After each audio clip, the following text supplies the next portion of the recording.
Halls of a Four Seasons loft. In Austin, I stalled, pause. My eyes crawled to a table.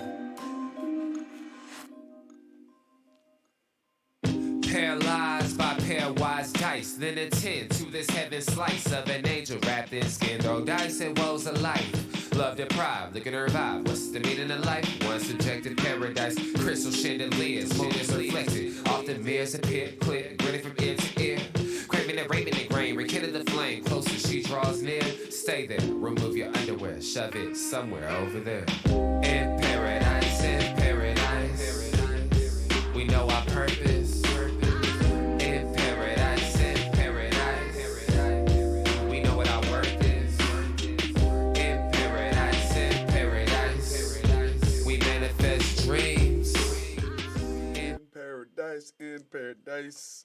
Hello, everybody, and welcome to the Unpopular Hour. Of course, I'm your host, Matt Clark. We'll be talking about a lot of things today. Obviously, the men's basketball game last night, the championship game, which was fantastic. We're going to talk about, of course, the Lakers and that just dysfunction that's just going over there. We're going to talk about, of course, our boy Tiger Woods. You can see that I'm wearing my Masters pullover again today. And so anyway, but let's get right into that. First of all, I want to congratulate my boy Bill Self. Um, I wanted to say that the the halftime speech he gave, which I'm not going to say that he was using bad words, but I've been in the locker room, and those of you who have been in the locker room, I'm sure he said a lot of encouraging things, but pretty sure they got a good tongue lashing, which, let's face it, you're down 15 at half, and I mean, what you're going to say? You're playing like crap. You're not making shots. You're not playing defense. North Carolina's getting everything they want. I mean, what are you going to do? You're going to light them up. I mean, what am I going to do? I'm going to light you up. I mean, what are you doing? This is a national championship game. How often do you get a chance to be here? And 2 years ago, let's face it, they were the number one team in the NCAA, and COVID shut them down. And they were the number one overall seed. And they had a squad that year. They were tough. They're big. They were physical. They could shoot. They were athletic. And the one thing about Bill Self's teams, they do play defense, which, of course, in the first half, they did not do that. And you could just see it. I mean, North Carolina just dominated them. I mean, you only score 25 points? I mean, are you kidding me? And Bill said that would you rather be down 15 with 20 minutes to go or 9 with 2 minutes to go? Well, hell, I'd rather be down 15 with 20 minutes to go. Who wouldn't? And they said that's what he told him. I know Bill really well, and I'm sure he was not happy with their performance, and he gave him a tongue lashing. There's no question. I mean, what coach wouldn't? And Bill is a good guy, and so I know he lit them up, and clearly they came out because they ended up winning the game 72-69, coming back from the largest lead ever in a Final Four, the championship game. And let's face it, Abaji won the most outstanding player, but people griping, well, McCormick was dominant. Yeah, McCormick had 20-10 last night. There's no doubt. But that being said, if no Abaji, they're not there.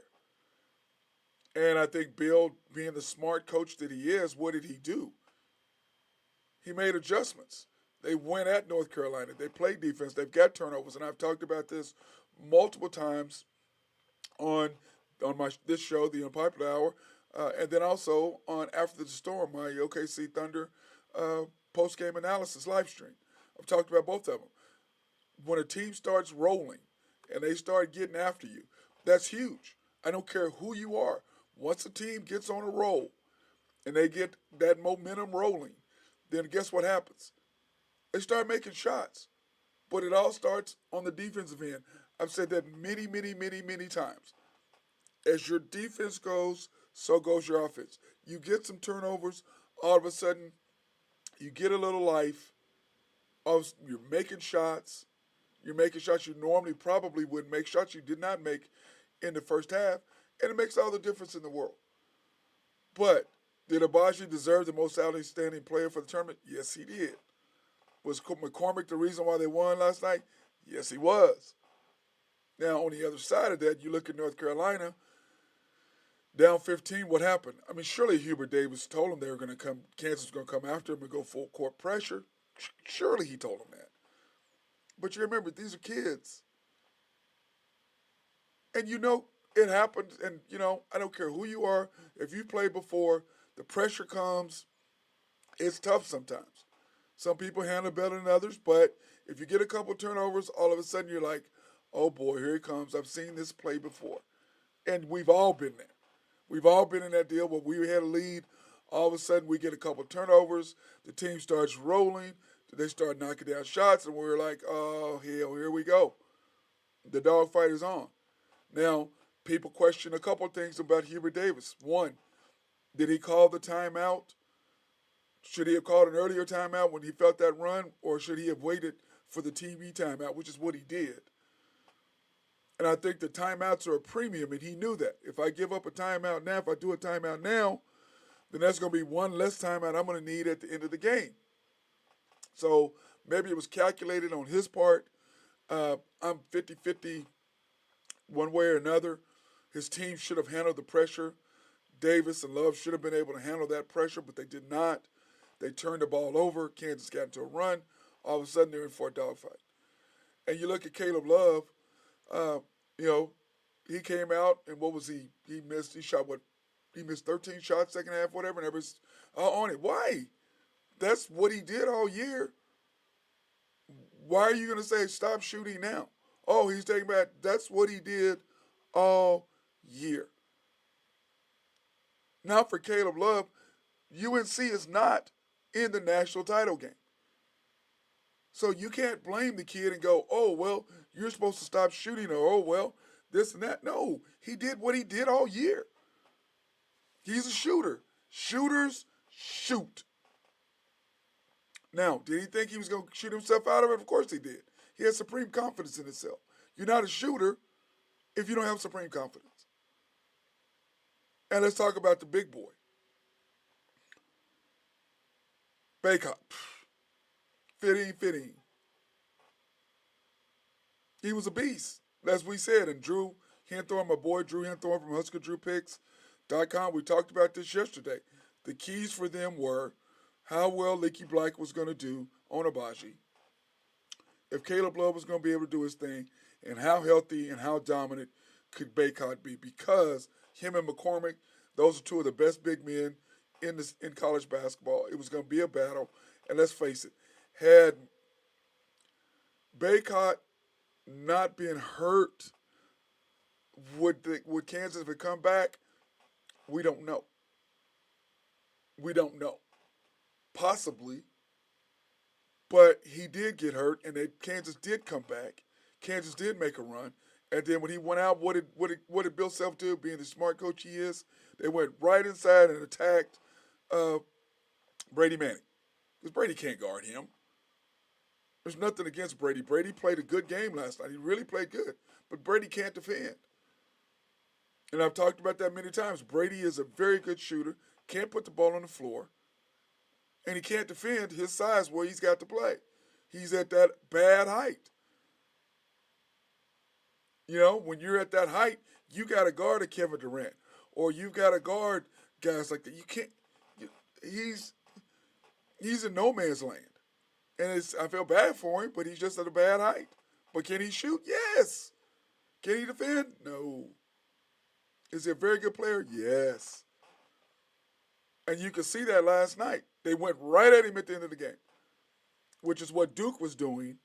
And then Duke turned around and stopped for whatever reason and started falling in love with the three. And the North Carolina guys were like, thank you, Duke.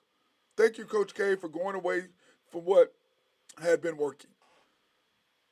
And then the third thing, Leaky Black, that fourth foul. Because after that, they were not the same team. Abaji was free up to do what he wanted. They had to change and put someone else on. And it just Kansas got into that flow and it was over. But what we had talked about, like I said, Drew and I yesterday, Bacot against McCormick, we kind of thought that was a wash, but Bacot would do his thing. Caleb Love, how well he would play and what he would be able to finish and accomplish. And Leaky Black, his defense on that because we knew Davis was going to do what Davis wanted to do. Nobody's been able to stop him. Talking about the guard from North Carolina. Nobody's going to be able to stop him. So we knew what was happening there. So those are the things that went down. But Bill Self just outcoached Hubert Davis because Hubert hadn't been there before. I promise you, the mistakes he made this time, he won't ever make again. Because that's what people do. You learn from your mistakes. But when you look at this game, I mean, it was a fantastic game. Kansas come back, winning 72-69. All the things that we talked about, down 15. Bill made some excellent adjustments at halftime. North Carolina should have known they were coming at him full court. I mean, it was a fantastic ball game.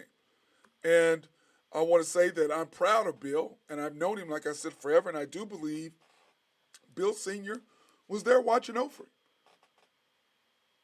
He was there watching over him. He was there watching over him in the Miami game. He was there watching over when they were down 18 in the Big 12.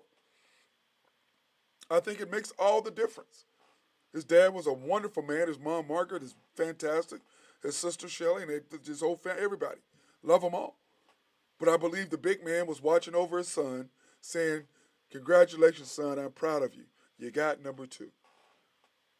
And you could see the NCAA president hating the fact, not hating, that's a strong word, being uncomfortable with giving him the trophy because of the investigations that's going on. But that's irrelevant right now. Dude, your job, you're the president. University of Kansas won the title. Bill Self is the coach. Do your job, hand the man the trophy, be happy for him. And whatever happens later, happens later. But you can't take away from the fact that Bill Self has his second national title trophy as a coach. You can't take away from the fact Kansas has their 4th national title. You can't take any of that away. Why? Because they earned it. Those kids played their butts off for Coach. He made some great strategic moves to get them where they needed to be. And they responded and won. And North Carolina, they weren't that good of a team all year. They just weren't. Nobody knew if they were even going to be in a tournament. But after the Duke game, when they went up there to Cameron Fieldhouse and dropped that huge L on Coach K, they weren't the same team. They weren't the same team in the ACC tournament. They got into the NCAA tournament. They beat Baylor. They beat UCLA. And they beat Duke. Those aren't easy wins.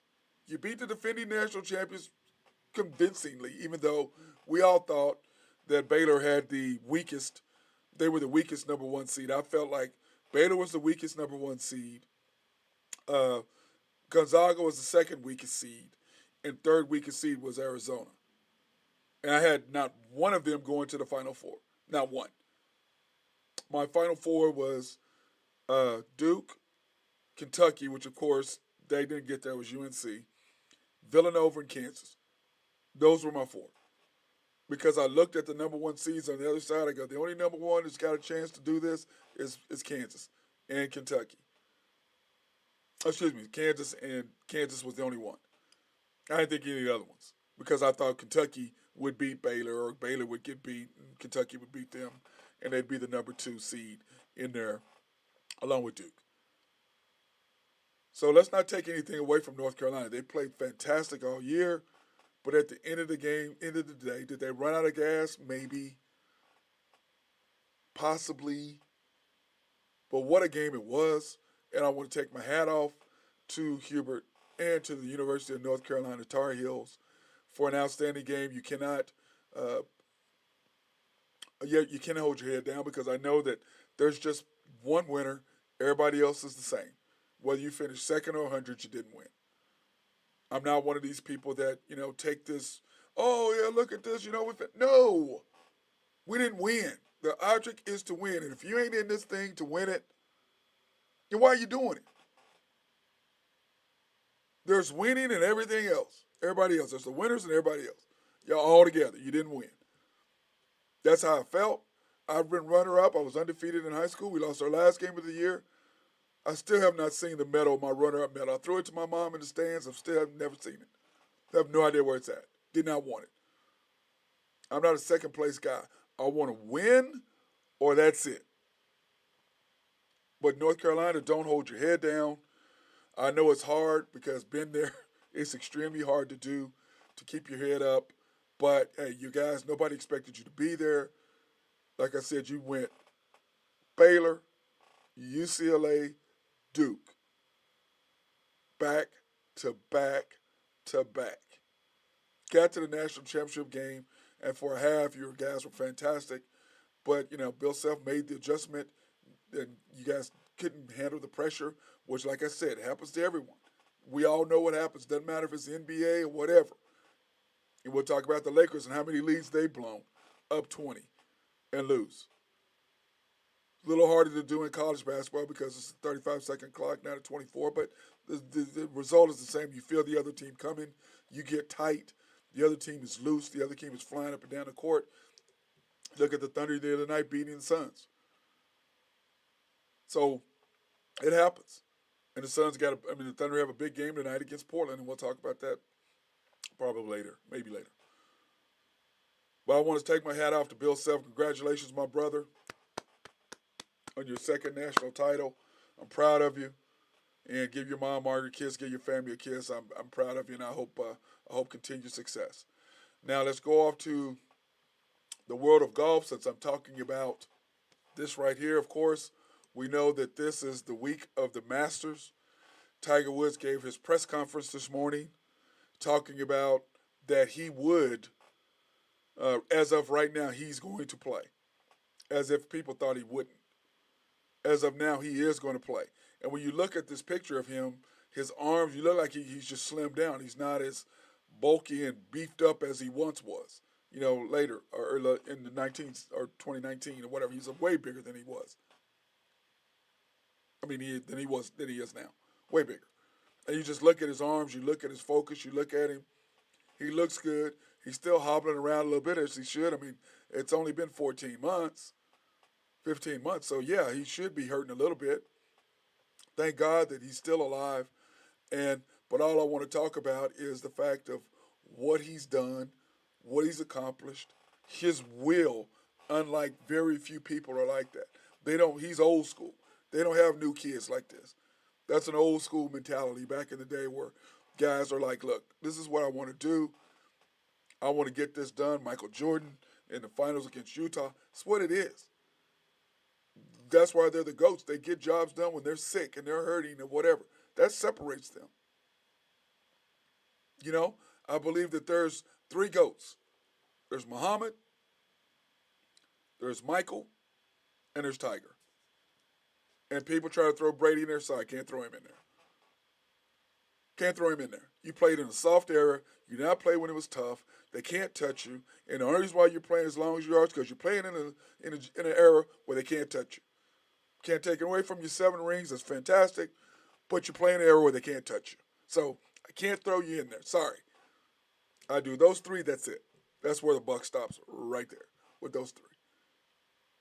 And Tiger, you just look at him. I was watching him hit balls, and he's in FootJoy, which is, people talk about FootJoy versus Nike. But if you've worn his shoes, and I have his golf shoes, they're comfortable. They're not as supportive as the FootJoys. The FootJoys are beefier.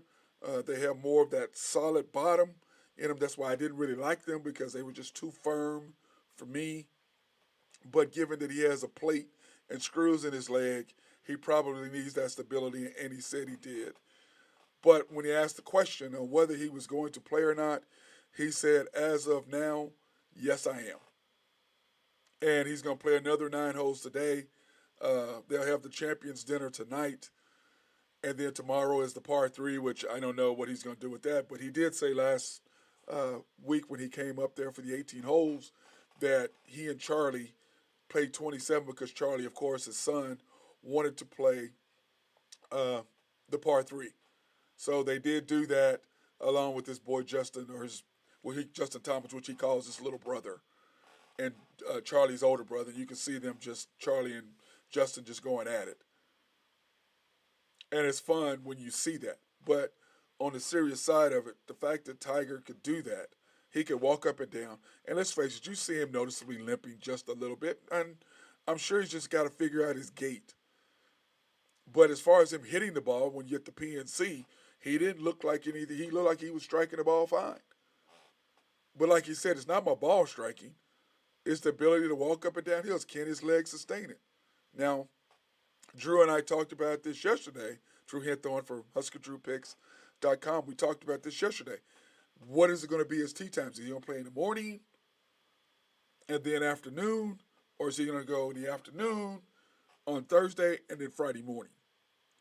And Drew and I both talked about it that, we thought he would go in the morning and then he's done. And that gives him basically 24 hours to get rehabbed, to get healthier. And it's going to be a little cooler and a little rainier. So that's going to help him get prepared if he played in the afternoon, which is exactly what the Masters did. I believe he's playing at 10:21 or 10:24. He's teeing off Thursday morning. And so that'll give him a whole 24 hours to deal. But do I think he's going to play well? Yeah, I think he's going to play well. My goal for him is to make the cut and to do that, but his goal is to win. That's what he says. If I don't think I can win, I don't show up. So, but he basically what he's saying is I'm hitting the ball great. I'm doing this, I'm doing that. It's just the walking. Can his leg sustain? Can his leg hold up? That's the key. But do you think his whole physical therapy staff is there getting him ready? Yes. And he talked about the couple of hours before that he has to do preparation to get loose, to get everything warmed up, to get ready, to even go out there to hit balls, to warm up before he plays, then cool back down after he plays in order to keep the swelling down or reduce the swelling. Because those of you who don't know about having injuries, when you have injuries and you get hurt, then you have to once you play or participate, then you have to do something to cool your body back down to reduce the swelling because as the blood flows, whatever's hurting blows up. And so I'm sure his leg is blowing up. He's going to do the cool down. I'm sure he has the best physical therapist that he can find there in the country, and he praised his surgeon for taking care of him and giving him the opportunity. So you got to like that. So anyway, I'm happy for him to be back. I like what I've seen from him. Like I said, striking the ball. His walk is not that bad going up and down hills. Those foot joys, because they're helpful, because they're thicker, soles will help him as far as support. And then you looked at, there was a comment about whether he has new irons. He always has new irons when he goes to Augusta because of the way that you have to spin the ball, because of the undulation on the greens. And, he wanted to go out there because they did change 11 and they did change 13. And if you've ever been there, you know what I'm talking about. 11 is pretty much straight down the deal. Then you have 12 with the water. Then you have 13, the dog leg left. 11, 12, 13, demise of a lot of people. As in Francisco Molinari and Brooks Koepka and Tony Finau in 2019 when Tiger won the Masters. They all faltered on those holes. And it's just brutal. It's just a brutal deal. You have to hit it in the fairway. And one of the reporters asked him, I said, well, if you hit in the fairway, aren't you worried about slippage? He's like, if I'm in 14 fairways, I've got because he's got the metal spikes. As I'm golden, if Tiger has 14 fairways, he will win this tournament. He's the best iron player. He and Jack Nicklaus are the best iron players in the history of golf. You put them in the fairway 14 times, you're in trouble, buddy. I'm just telling you, you're in trouble. If he's in the fairway, he's going to be on the green. And I think on 15 he hit, or is it 13 or whatever, or if it's 13 or 15, it said the other day, he was on in 2. So if he can reach the par 5s, the 2 par 5s and 2, and for sure get birdies out of the par 5s, if he can get birdies on his par 5s, then yes, he can compete. The question is, will he be able to? So, that being said, I'm looking forward to watching the Masters Thursday morning, watching Tiger tee off, of course, Friday afternoon, and of course tomorrow. Once he's actually saying I'm playing, of course I will have his pairings, and they did have him up. I think it was Louis Oosthuizen with him, and I forget who the other one was uh, for the tight times. But once it's settled and he is in, then I will post those. And I didn't want to do it until he actually was coming. So I wanted to wait and see what happened with that before I made the deal. So, but but anyway, let's just take a break right now, and we'll come back and we're going to talk about the dysfunctional Lakers. Ownership matters, people. Management matters in sports. It just does. Anyway, we're going to take a break, and I'll be right back.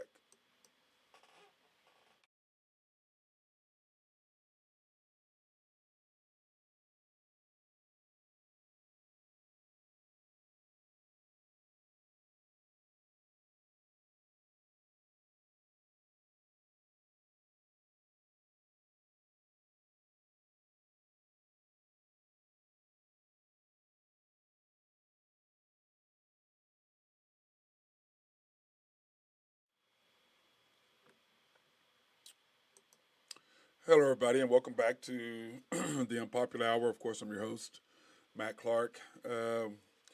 We talked today, if you missed the first part of the show, we talked about, of course, Kansas winning the national title and my boy Bill Self winning his second natty.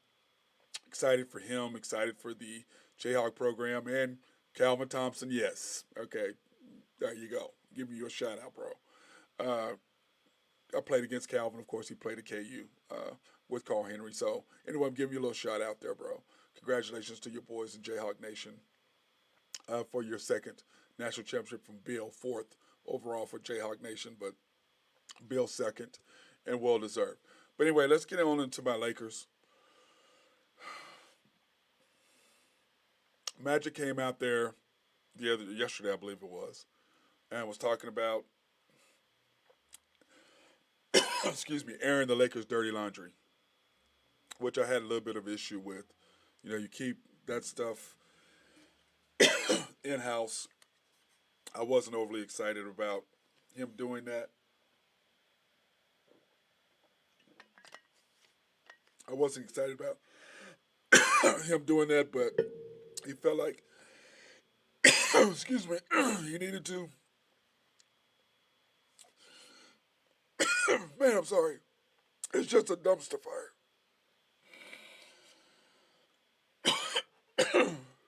Went down the wrong pipe.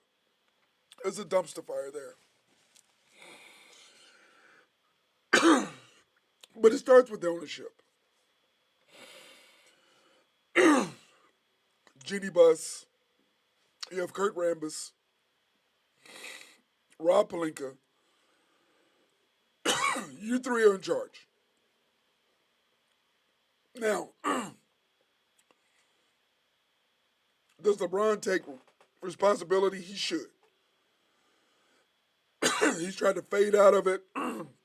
AD spoke about how what could have been, you know, because Kendrick Nunn didn't play. AD was hurt. LeBron was hurt. But I'm like, let's break it down. You had a chance to get DeMarco Rose, and he called Magic. His agent did. Magic handed it off to Palinka. Lakers already had Buddy Hield. You know, the deal was about done for that. It was all, everything was squared away.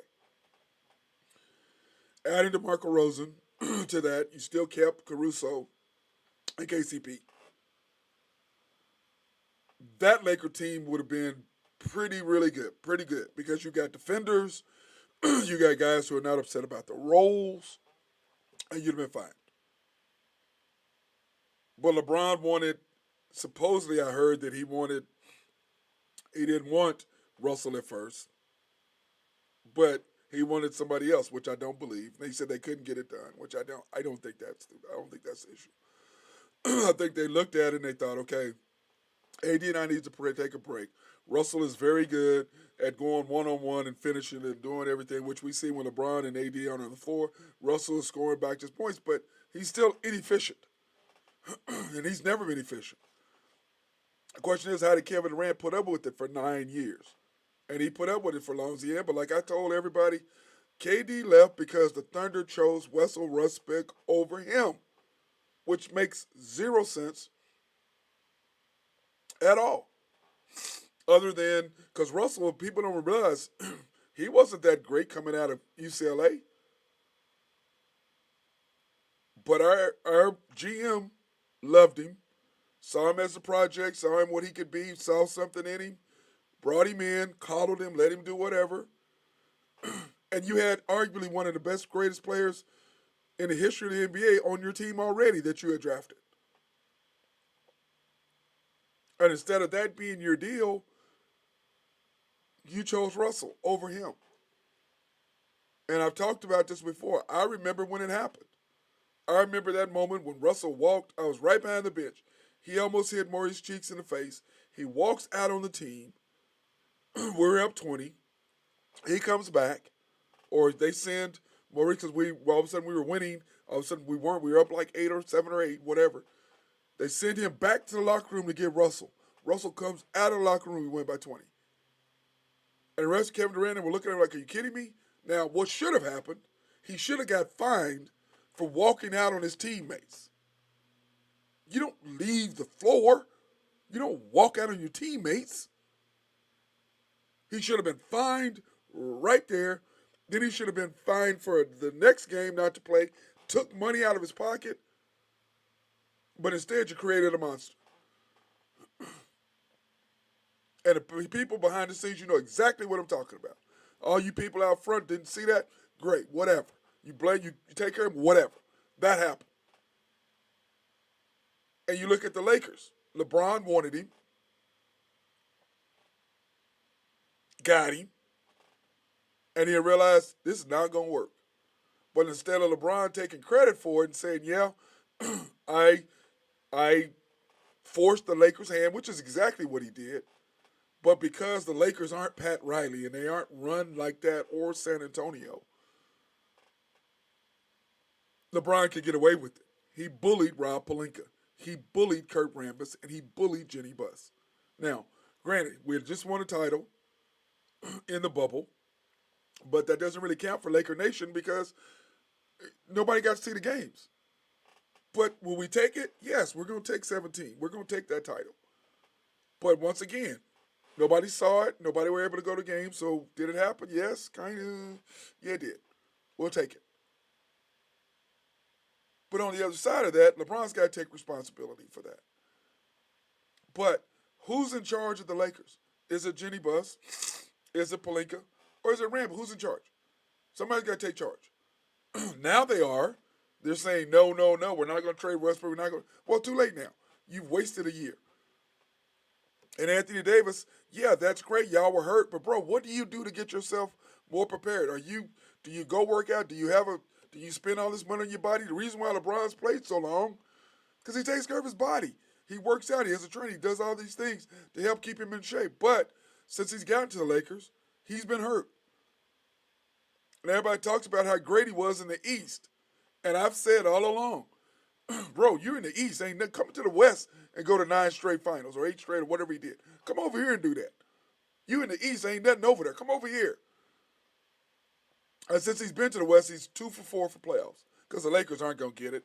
Because the Spurs and Nuggets play tonight. If the Spurs beat the Nuggets, the Lakers are out.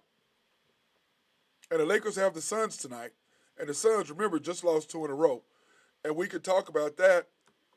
And when you go back and you look at the NBA standings, and this is coming into tonight, because, of course, last night the NBA did not have any games. You look at the West. The Suns are on a 2-game losing streak. They play the Lakers. You think they're going to try to go on a 3-game losing streak? Or you think that they're going to play Devin Booker and Ayton, which they did not against my Thunder against Sunday night? They did not play those guys? Of course they are. And then when you look at the Eastern Conference, I mean, look at that. Heat 51-28, Celtics 49-30, Bucks 48-30, Sixers 48-30. And you look at the Bulls and Raptors, yeah, they're kind of in there, but those top 3, 4 teams are, 1, 2, 3, 4 teams are just there. But the Heat, after that blow up with it, boom, they've obviously settled down. Pat Riley righted the ship. They've won 4 straight. Celtics, they're just flying right now, but I just don't have a lot of confidence in the Celtics. The Bucks have lost two in a row. So what are we seeing out of the MVP? And of course the 76ers are still trying to figure out the James Harden and Joel Embiid deal. And they've won the last two. Which when we go to the Western Conference and we look at the Suns, they've lost two in a row, so you know they're going to try to come back and get the ship. And the Grizzlies are just flying. They've won seven straight. The Warriors have won two straight. But of course, they're going to miss Steph Curry because of what Marcus Smart did to his ankle. And some people say it was a bad, dirty, and others don't. I mean, whatever. I don't really know how to really look at that. But you don't go at somebody's legs, but Steph. That's why Steph should have went down for the ball, but he was just picking it up. Marcus was diving for the ball, and he went straight at his leg and then rolled over on his ankle. And that's not to say Marcus was trying. I don't think Marcus is mean enough to where he wants to end somebody's career or take somebody out. I don't believe he's that type of guy. I'm sorry. I just don't believe that. Nobody can convince me otherwise. But when you look at the 76ers winning two in a row, and like I said, the Joel Embiid and how the big fella, the Joker, is ahead of him in MVP. I'm like, he's on a fifth place team. He's the stat. You get him on stats? Is that what the MVP is, on stats? You gave Russell the MVP simply because he had a triple double. He wasn't MVP. You gave it to him because of a triple double. That's why he got it. He was not the best player in the league. It's kind of like the Heisman Trophy. It's not given to the best college football player. It's just not. It should be. But most of the time it's given to players like, how is that guy not the, what? Who? How, he is not the best player in college football. But that's the Heisman Trophy. That's why the person who wins the Heisman Trophy very rarely does anything in NFL. In fact, we might do a show on that. I might get with Drew. We might do a little segment about the Heisman Trophy winners and how many of them have been busts versus how many of them have actually done well. It's like Paul Hornung over Jim Brown. Greatest football player in the history of the game. And Paul Hornung, one of the greatest running backs in the history of the game. I mean, one's at Notre Dame and one was at Syracuse. But clearly Jim Brown was the best player in college football.